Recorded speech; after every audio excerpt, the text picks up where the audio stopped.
So if you enjoyed this video and want to see more content like this on the channel, you can show your appreciation by clicking on the PayPal link in the description box, and you can donate any amount that you feel is equivalent to the value of this video. Also, leave us a thumbs up. It helps us get more views.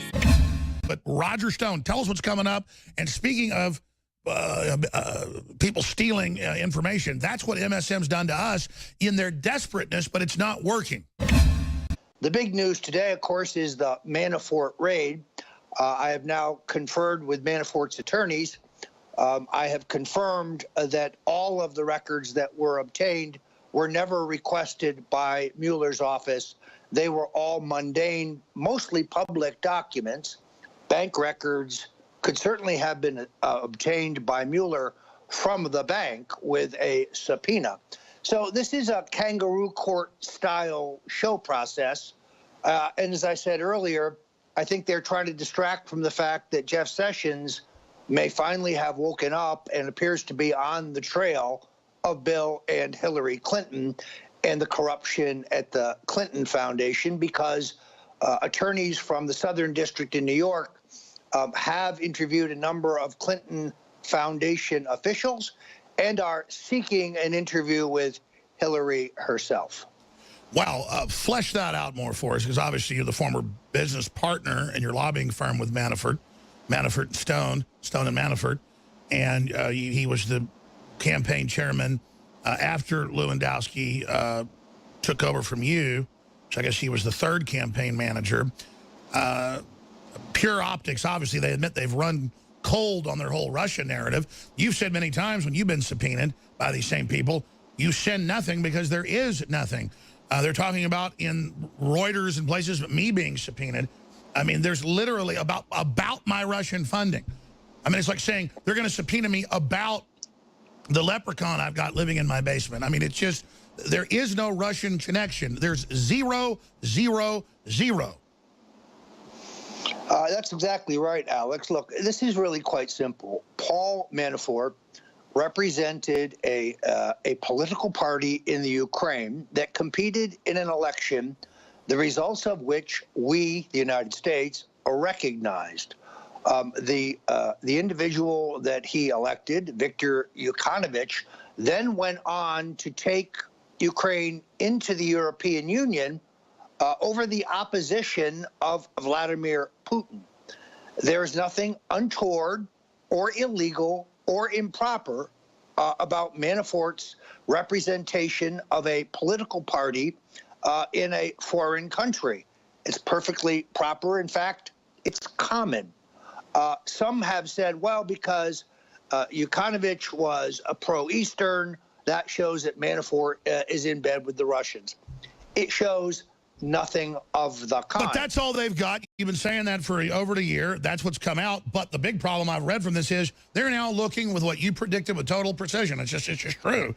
That next it would be, oh, banks or money or campaign money or laundering or not paying all his taxes. And now they admit it's a total dragnet of his friends, his family, the entire Trump organization, any media that supports him. It's an intimidation, not just a witch hunt, but the message, you back Trump and the Make America Great Again agenda, we're going to destroy you. Exactly right. Exactly right.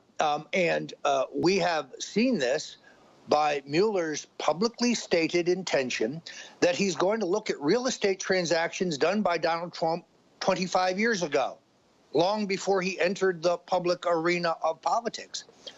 Alex, they believe, or at least they purport to believe, that Russian-funded bots have taken the InfoWars links of some of our best stories and put them out on the internet. This is a lie. There is no evidence to this effect. It's merely a way to blacken your name and try to discredit InfoWars. There is no there there. I can tell you what Mueller's got in his hand. Nothing. Zero. The Russia thing is the ultimate nothing burger, just like global warming and all the rest of it, but are man-made, anthropogenic. But expanding on that, then we're going to go these calls and skip this break so you get more time.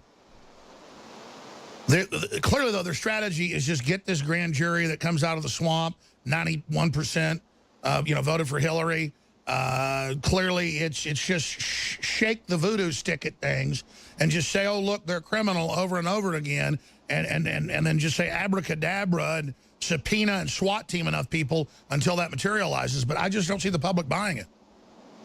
No, it's kind of interesting. What you have, and it's very noticeable, Brennan, Clapper, Rogers, and all of the deep state talking heads saying over and over again, we know the Russians interfered with the American elections and they colluded with the Trump campaign.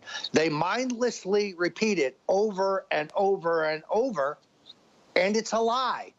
And they know it's a lie, but they think if they keep saying it, that people will believe it. The national polls say, even in their fake polls, 6% think Russia's real or important in New York Times polls. People are sick of it. Their own party constituents say, fire Pelosi from leadership, fire Waters. We're sick of these losers. We want jobs. Well, Trump's giving you, in fact, there's a clip Daria was pointing out, my Russian handler. I'm joking. I shouldn't even joke about that. She's the biggest Russia connection we got here. She is of evil Russian lineage. She was pointing out a video we ought to air from the news. I'll dig it out here after calls, where, I mean, they're pointing out Trump is giving people classic nationalistic JFK-style economic stuff. I mean, he's more of an old-fashioned Democrat when it comes to economic policies than he's a Republican. 1 million new jobs since he became president. The stock market hitting record levels. Cutting back the low-level regulations that are holding America back. These are the stories you won't read on the front page of the New York Times or the Washington Post. These are the stories that won't lead on CBS or CNN. That's the real story. Yes, he is a John F. Kennedy, rising tide lifts all boats style Democrat with a small d. And the fact that Trump is bringing us prosperity when they predicted the stock market would crash if he was elected is driving them insane. And that really is the thing. I noticed on Monday, or no, last Friday, Drudge tweeted the jobs numbers from CNBC. Hardly a right-wing, bastion of propaganda. It was just the job numbers. And they blocked Trump, Eric Trump, his son. The tweet, it just said, this is sensitive, this is, this could violate our terms, which has the whole list of racist, all that crap, if you'll read their rules. Just a link. It wasn't even Drudge's production. It was just a Drudge tweet with, oh, look at the great job numbers and look at the small business numbers, the best in decades. And they're like, oh, you can't see that. These people are, even in communist China, they let people tweet out positive stuff about the economy. I mean, this is beyond North Korea. Censorship is kind of the last vestige of the scoundrels here. They can't argue with us on the merits. They can't argue with us on the facts.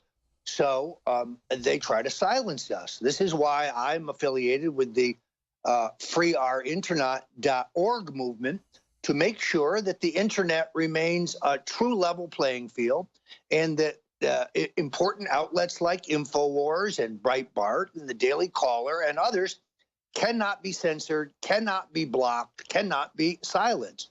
We are not going to be silenced. We will not stand for it. We will take drastic action to defend our First Amendment rights and our rights to a free press and our rights to free association.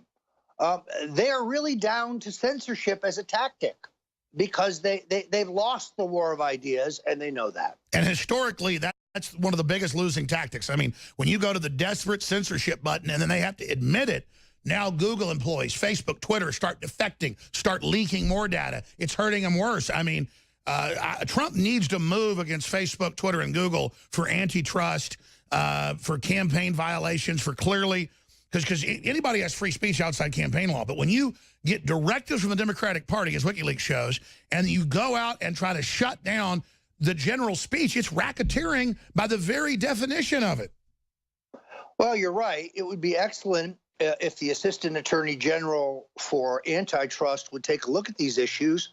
But unfortunately, that position is vacant thanks to Reince Priebus's inability to build a Trump government. Alex, very seriously, what's happening? Why doesn't he put the guy that got rid of the fairness doctrine in? I mean, why doesn't he grab right now Bruce Fine, and boom, you're in that position. You've already headed up the FCC as chief counsel. You moved free speech forward. You're right back where you were. Boom.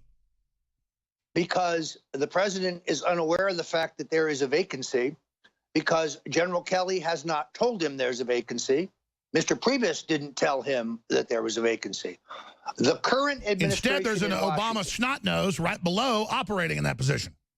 Right. What's happening today in Washington is the current administration in place is 20% Trump and 80% Obama.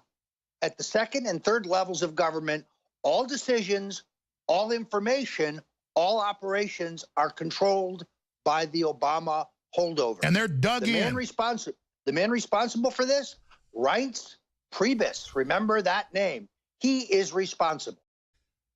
Is Kelly going to survive? Because this new stuff where he is sending communiques to Soros, and then more is even coming out, not just from your sources, so this is all confirmed, that he's an actual Soros mole. I mean, how long can he survive? Just to be clear, I think you're referring to McMaster rather than Kelly. Oh, I apologize. McMaster, excuse me. Yeah, look, McMaster was affiliated with the International Institute for Strategic Studies, funded by the Saudis, the Chinese, and George Soros. Israeli intelligence sources have confirmed for InfoWars that McMaster and Soros are in direct email touch. This is not surprising, because into the White House policy shop, McMaster's has brought a woman named Fiona Hill. She comes directly from the payroll of George Soros, and she's in charge of Russia policy. You can't make this stuff up. It's just extraordinary. McMaster leaked information to the acting FBI director, Andy McCabe, and has been personally derisive of the president's family. McMaster has been trying to oust the loyalist Sebastian Gorka, who supports the president's non-intervention foreign policy. McMaster essentially cleared Susan Rice of political espionage, saying there was nothing wrong with it, and he extended her national security clearance. So even today, she can receive top secret information regarding our foreign policy and lag it to Obama. It is really extraordinary the way the information regarding McMaster has been— And you got a shadow White House a mile and a half down the road with Obama admitting he's got moles dug in. This is incredible.